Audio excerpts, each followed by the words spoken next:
Seja engrandecido, ó Deus da minha vida. Tu és o Deus da minha salvação.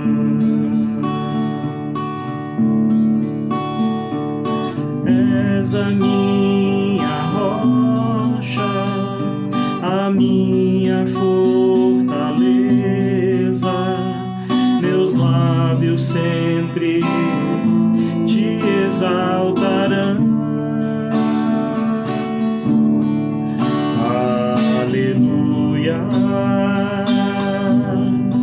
Te louvo, pois sei, sobre todos é Senhor. Aleluia.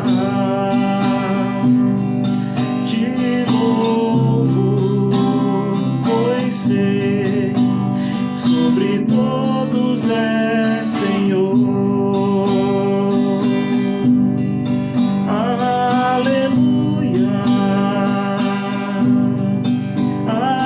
aleluia, louvemos ao Senhor. Aleluia, aleluia, louvemos ao Senhor. Olá, queridos irmãos, que a graça de nosso Senhor Jesus Cristo, o amor de Deus o Pai e a comunhão do Espírito Santo esteja sobre todos nós. Saúdo a todos com a passagem que se encontra em João, capítulo 10, o versículo 9, onde Jesus Cristo diz: Eu sou a porta, quem entra por mim será salvo. Entrará e sairá e encontrará pastagem. Que nunca nos esqueçamos de que Cristo é o caminho para a salvação, de que Ele aguarda que nós o chamemos para a nossa vida, para que então consigamos entrar na sua presença, deixar que Ele transforme o nosso coração, a nossa vida, conforme a sua vontade. Eu convido a baixarmos a cabeça para orarmos.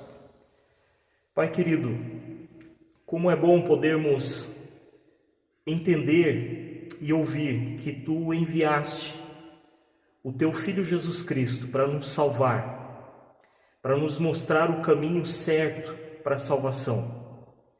Obrigado, Senhor, que Ele nos aguarda, Tu nos aguarda com os braços abertos. Ajuda-nos a reconhecermos o nosso pecado, a reconhecermos a nossa fraqueza, a nossa incapacidade e a descansarmos em Ti, a obedecermos a Tua palavra, a Tua vontade, para que um dia estejamos na Tua presença, na eternidade para sempre. Te agradecemos e oramos por tudo em nome de Teu Filho Jesus Cristo. Amém. Irmãos, o texto para hoje é uma sequência do que nós vimos na semana passada. Se encontra em Mateus capítulo 7, são os versículos 13 ao 14, que dizem o seguinte, palavras de Cristo: Entrem pela porta estreita, pois larga é a porta e amplo o caminho que leva à perdição, e são muitos os que entram por ela. Como é estreita a porta e apertado o caminho que leva à vida, são poucos os que a encontram. Queridos, creio que a maioria de nós já viu esse quadro que está representado aí na imagem. Um quadro que mostra dois caminhos. Um caminho muito mais chamativo, com uma porta bem grande e larga, com uma estrada, um acesso bem amplo. E o outro caminho é muito mais simples, uma portinha estreita, um carreiro que leva a uma elevação sinuosa lá no final. Dizem que esse quadro foi feito na Alemanha, no século XIX. Aqui nesta imagem quase não dá para perceber, mas na porta larga estão duas estátuas que representaram dois deuses, Baco e Vênus. Eles representam o perigo do sexo, das bebidas, as festas e orgias. Esse caminho, onde se pode entrar até mesmo uma carroça, e o percurso demonstra prédios que representavam, na época que pintaram esta gravura, bordéis, cassinos, bares, clubes. Já na porta estreita passa apenas uma pessoa por vez, sem bagagem. Por isso tem uma pessoa ali ao lado com uma mochila, sentado, chorando, possivelmente enfatizando que ali na porta devem ser deixadas todas as coisas. Após a porta, já se vê uma imagem de Cristo, de onde flui uma fonte de água, uma igreja ao lado, mais adiante uma escola bíblica, outras construções cristãs. O final dos dois caminhos são bem distintos. O caminho largo aponta para a perdição eterna e o estreito, a cidade celestial, a recompensa para todos os seus peregrinos.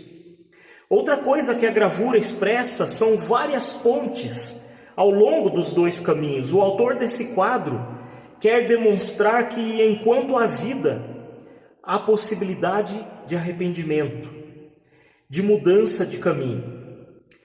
Ao final do Sermão do Monte, como falamos na semana passada, temos alguns resumos.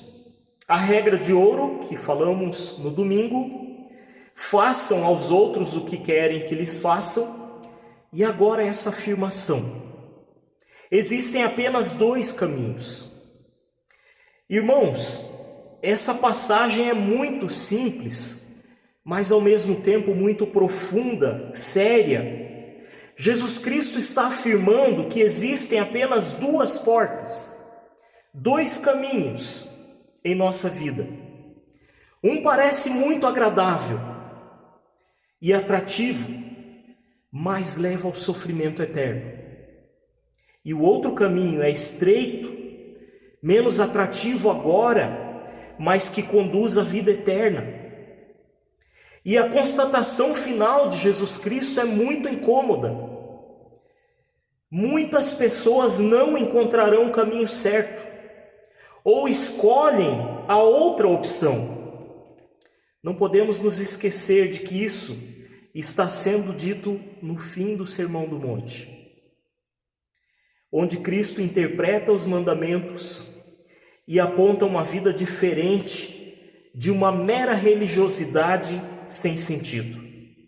Jesus Cristo está dizendo aqui que a nossa jornada neste mundo não será fácil. Nós encontraremos muitas situações em nossas vidas em que pensaremos que o outro caminho é melhor. Cristo chama os discípulos a renunciarem às coisas comuns, à maneira comum de se viver, em que a maioria das pessoas vivem. Isso é uma decisão muito difícil de tomar.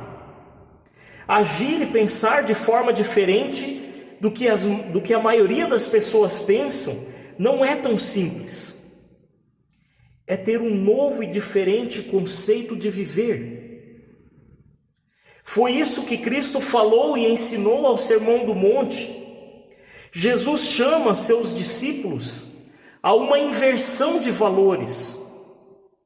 No Sermão do Monte, ele contrariou tudo o que era comum em seu tempo. O Sermão do Monte direciona nossa vida ao trilho certo, mas ao mesmo tempo há um trilho difícil, um caminho mais apertado, um caminho único. Isso pode parecer uma difícil escolha. No entanto, quando se pensa em vida eterna, nenhum sacrifício deveria ser duro demais. Nós temos muitos exemplos dessa escolha ao longo da Bíblia. Noé viveu esse dilema no seu tempo. Enquanto ele construía a arca, todos o chamavam de louco e o chamavam para o outro caminho, para uma outra vida. Noé, pare com isso, abandone isso, venha conosco, venha se divertir conosco. O diabo, na tentação do deserto, ofereceu a Jesus Cristo tudo o que um ser humano deseja: fartura, segurança, poder. Mas Cristo optou pelo caminho mais difícil: obediência a Deus.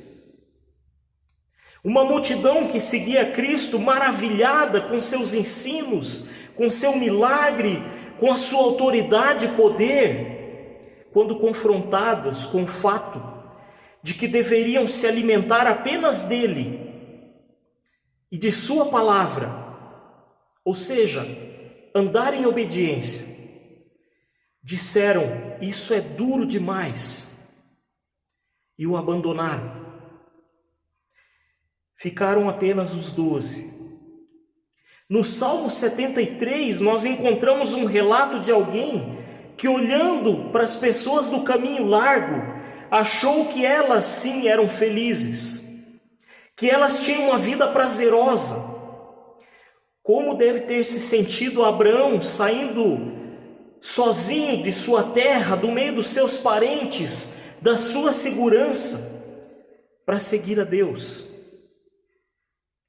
Cristo quer que lembremos diariamente que o nosso maior bem é Ele e sua palavra. Cristo é muito maior que qualquer bem, que qualquer rei, rico, ou senhor, ou qualquer outra pessoa influente, que eu desejo ter ao meu lado como amigo. Cristo nunca nos abandonará, nunca nos deixará sozinhos, mesmo que não o possamos ver com os nossos olhos. Não podemos ceder às tentações do mundo. E para isso, não podemos tirar os olhos de Cristo, da sua palavra, das suas promessas. É o que o apóstolo Paulo afirma, quando diz: por isso não desanimamos.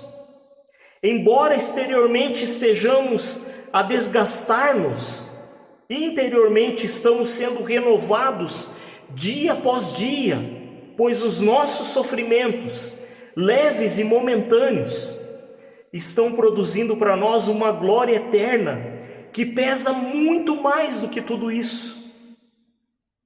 Assim fixamos os olhos não naquilo que se vê, mas no que não se vê, porque o que se vê é transitório, é passageiro, mas o que não se vê é eterno.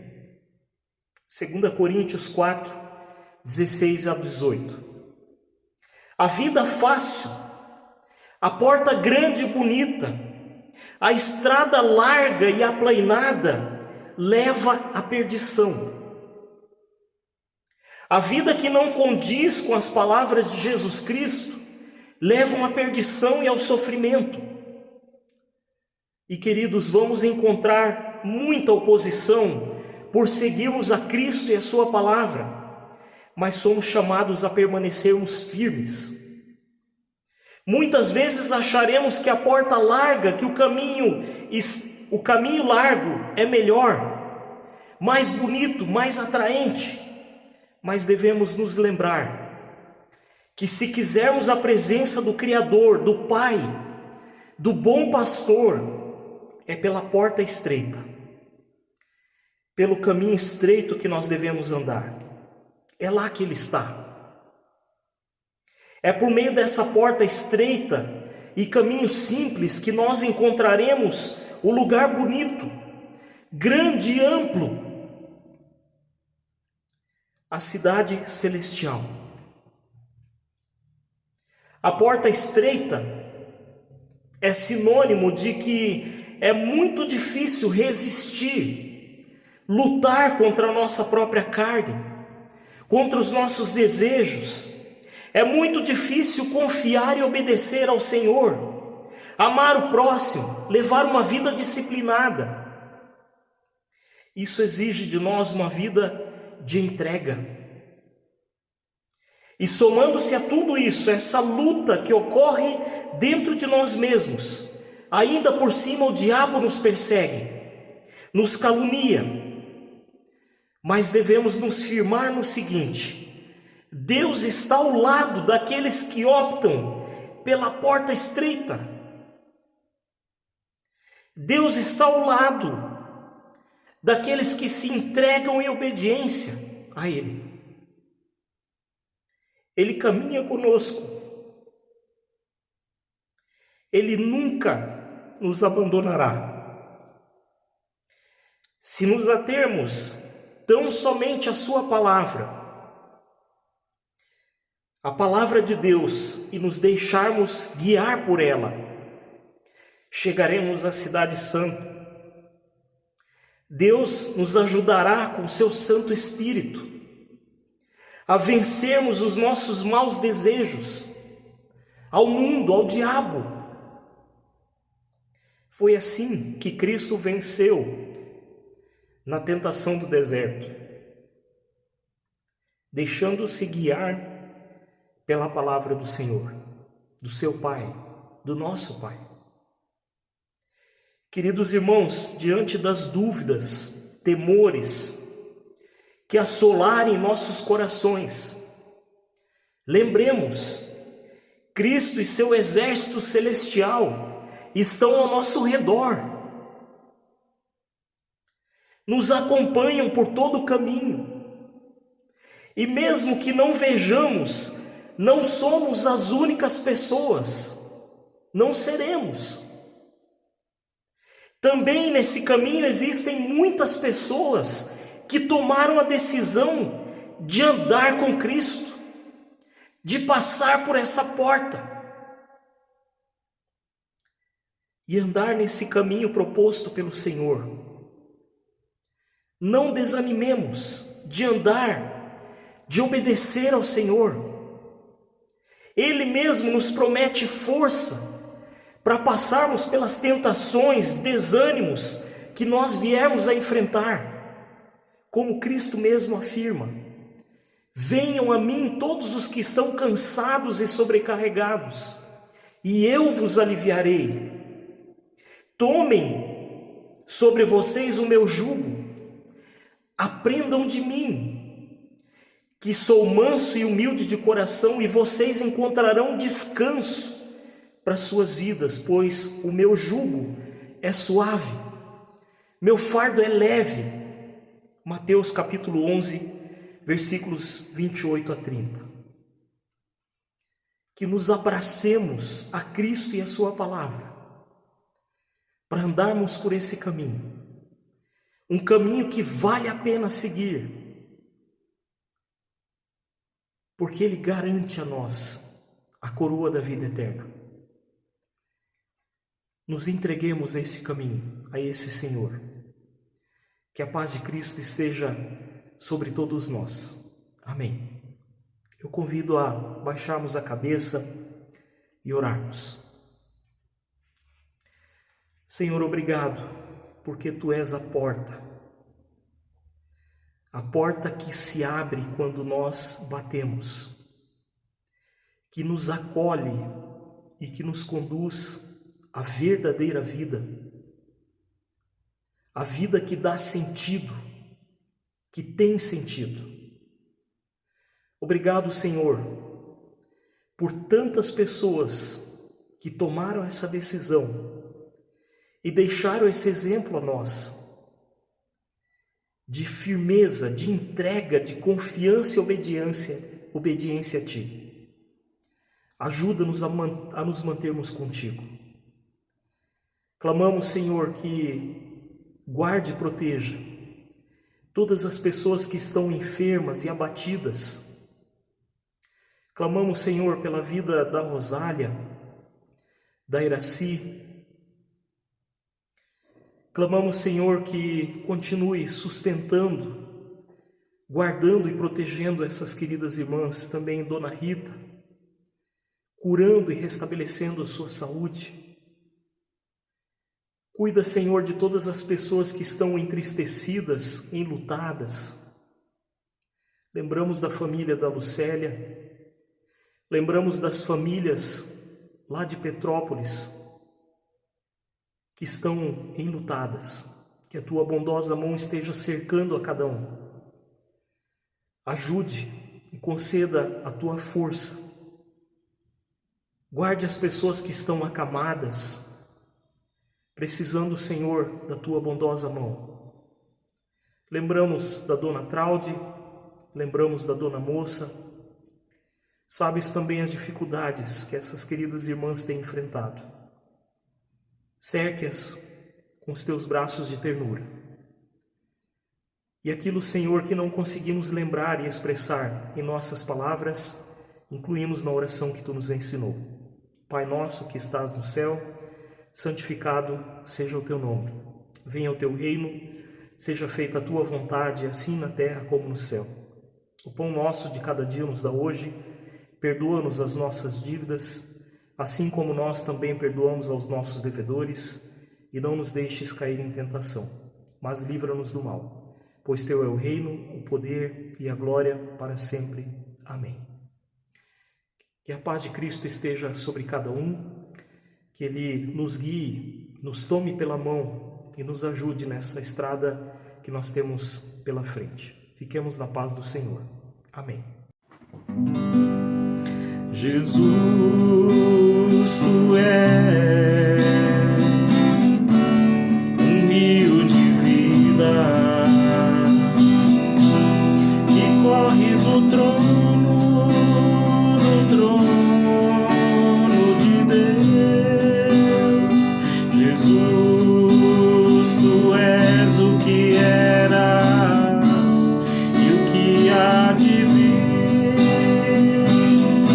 Em ti todas as coisas vieram a existir, pois tu nos amas e o teu sangue nos libertou e nos constituíste reis e sacerdotes para Deus.